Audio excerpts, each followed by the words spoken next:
Sunday Night Football instant reaction coming at you. My name is Harrison Graham. We'll also get to a Rashee Rice injury update a little bit later, so stay tuned for that. If you want more NFL and college football coverage, go ahead and subscribe. Ravens crush the Bills 35-10, and didn't really feel that close, did it? And hand up, I liked Buffalo coming into this game. The way Josh Allen was playing in their defense, and granted, I get they had a couple of guys out, but it's a pretty big statement win for Lamar in Baltimore. I mean, this was a dominant performance in Baltimore on Sunday Night Football. And granted, does complacency set in sometimes? Baltimore at 1-2, probably the more desperate team. Buffalo at 3-0, not a game they have to have by any means. But I can't imagine you're leaving the stadium tonight if you're Josh Allen, Sean McDermott, and the boys feeling great about what you just put out there. But it's late September. I'm not concerned about the Bills, kind of more of a flush-it game. I think tonight is really more about the Ravens and how they've calmed the waters here, right? They started 0-2. It didn't look very good early on. Hammered Dallas last week, albeit they tried to give it away late.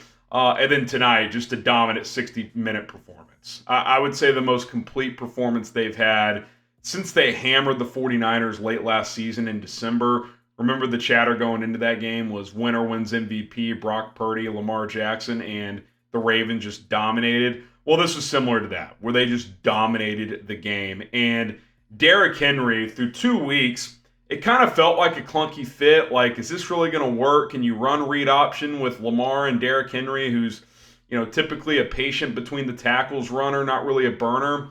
I think we were reminded tonight that Derrick Henry, once he gets downhill and starts hitting his stride, the velocity he can run with, the acceleration, is truly remarkable. And you think about the wear and tear he, in theory, should have with how many carries he has in his career, how many touches Tennessee just force-fed him for years with Ryan Tannehill. He doesn't look like he's slowed down at all. 24 carries, 199 yards, 87-yard touchdown run where he's running away from defensive backs in Baltimore. And I don't need to tell anybody that the Ravens have some of the fastest DBs in the NFL. I mean, this guy can really go. And I saw a stat that he reached, I think it was almost 22 miles per hour on that run. It's like Tyreek Hill's top speed this season is like a quarter of a mile per hour faster. It's like Tyreek Hill's an Olympic track runner, okay?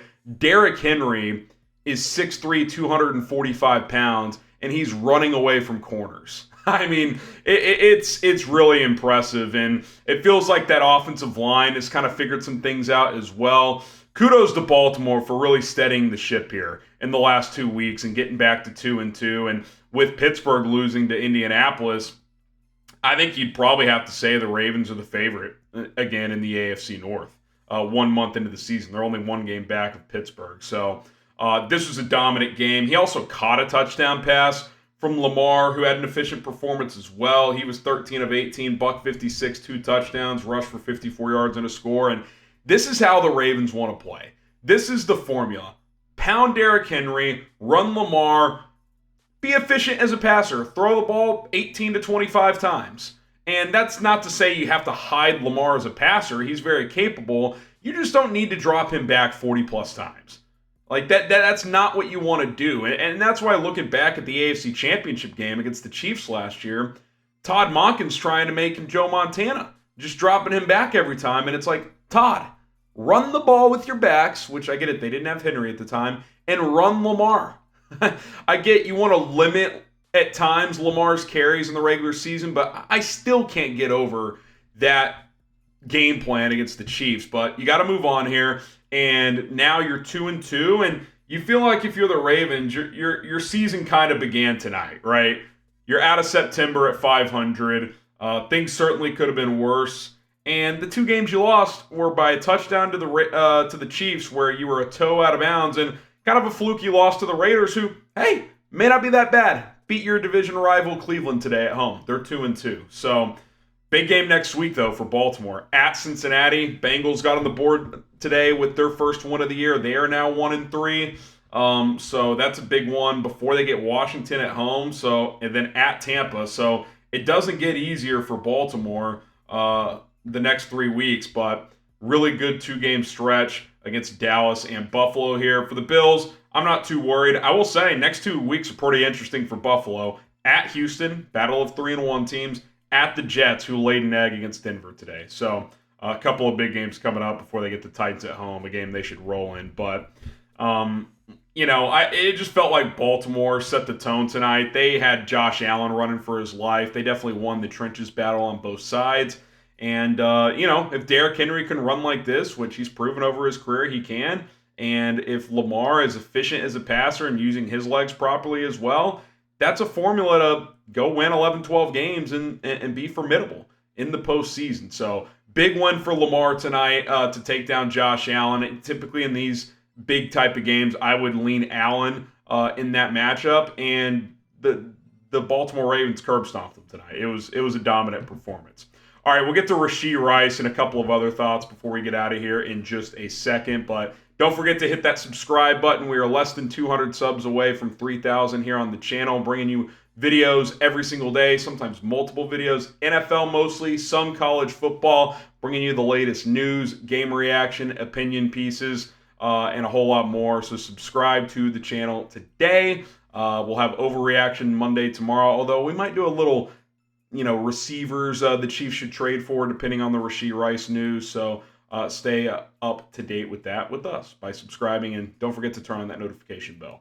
All right, speaking of Rashee Rice, latest reports, the Chiefs fear that Rice has suffered a torn ACL. An MRI will either confirm or not confirm that tomorrow morning. But when Andy Reid in the middle of the game at halftime is asked about this injury and says it's not good, I think they know. These teams typically have a pretty good idea. Now, there's been a couple cases this year, like Jordan Love, that looks pretty nasty, sprained MCL. So is there a chance? Sure, but this looks pretty bad. And when the head coach already is not optimistic, and there's already reports leaking that they believed he tore his ACL, these training staffs typically know what that looks like. Now, again, they'll go through the MRI. We'll get that confirmation tomorrow. But this is, I don't want to say a catastrophic loss, but it's a pretty big loss. I'm not sure the Chiefs, even though they're 4-0, even though their defense is elite, and even though when the game's on the line, you don't trust anyone more than Patrick Mahomes. Say what you want with how he's played this year, the stats, I'm sure people are going to be stat hunting. When you need a play, when you need a drive, you expect that guy to deliver. I'm not sure if Rashee Rice and Marquise Brown, who most believe is going to be out for the year, he has a chance to return for the playoffs, maybe, but that sounds unlikely. If you've got Xavier Worthy as your top receiver and a bunch of guys who aren't very good, like the Sky Moores and Justin Watsons of the world, just role players, backups, I'm not sure you can get by with that. I think if you're Kansas City, you got to look at the wide receiver trade market over the next month and try to add a piece here. Now, you don't have to rush. You're 4-0.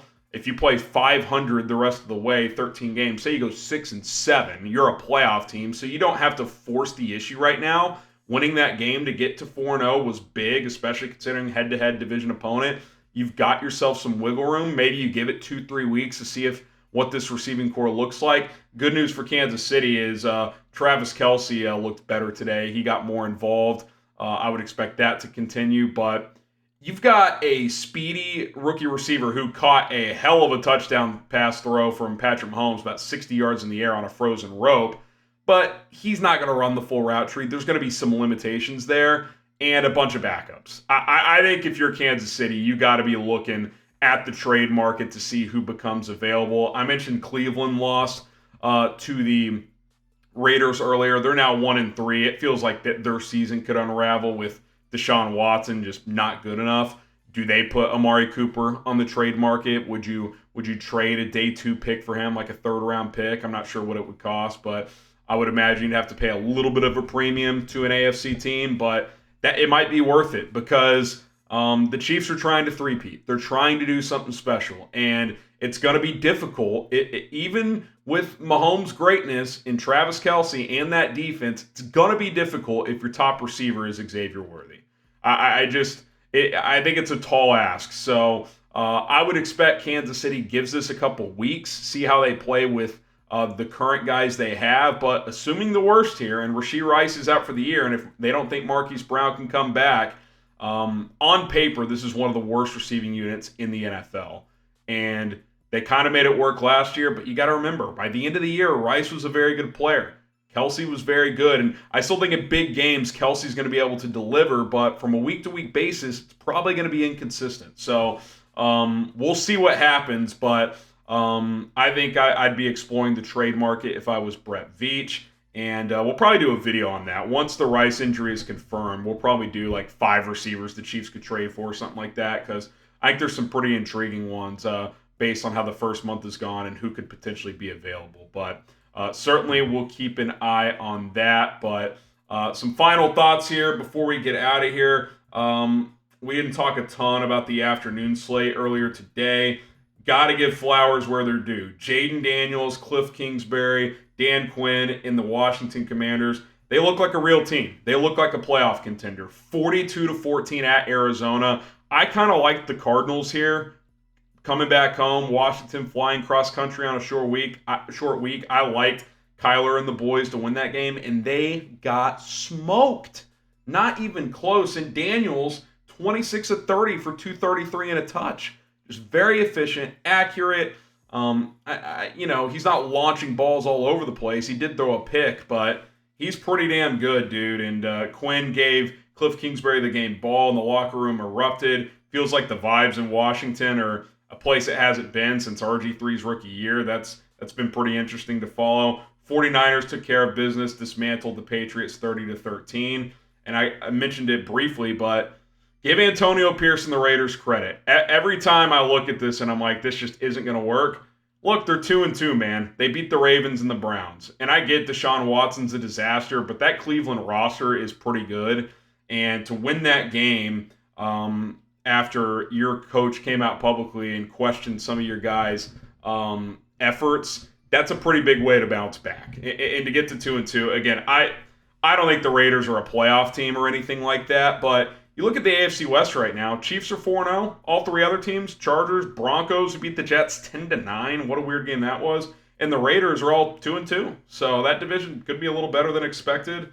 And the last afternoon game was Chiefs 17-10, which we talked about Rashee Rice, obviously. And I think it was important to finish that game off and give Kansas City credit. They got hit in the mouth early. They were down 10-0, and they scored the final 17 points to win this game. So they know how to win.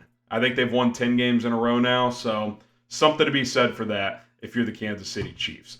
All right, don't forget to hit the subscribe button on the way out of here. Kudos to the Ravens. Big win in primetime on Sunday Night Football. My name is Harrison Graham. Doubleheader Monday night tomorrow. We'll have a reaction to that tomorrow night. Titans, Dolphins.